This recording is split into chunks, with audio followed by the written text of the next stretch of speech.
L'incendie à Wintzenheim, faut-il revoir les normes de sécurité dans les hébergements touristiques ? La récente tragédie de l'incendie de la forge à Wintzenheim a soulevé des questions sur la sécurité des hébergements touristiques en France.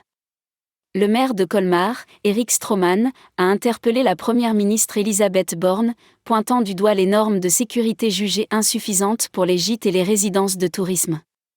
Contrairement aux hôtels, ces établissements ne sont pas soumis aux mêmes exigences en matière de sécurité, ce qui soulève des inquiétudes quant à la protection des occupants.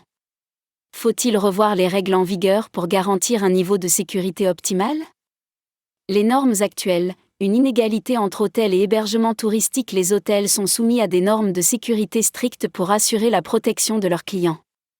Ces normes incluent notamment des systèmes de détection et d'alarme incendie, des issues de secours, des plans d'évacuation, ainsi que des formations pour le personnel.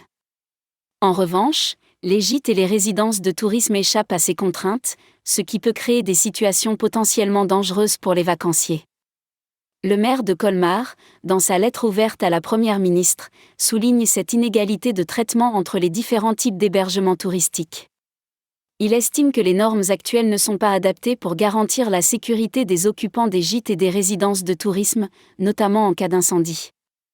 Les risques encourus par les occupants des hébergements touristiques. Les vacanciers qui séjournent dans des gîtes ou des résidences de tourisme peuvent être exposés à des risques accrus en cas d'incendie, en raison de l'absence de dispositifs de sécurité adéquats. Les conséquences peuvent être dramatiques, comme l'a montré l'incendie de la forge à Wintzenheim, qui,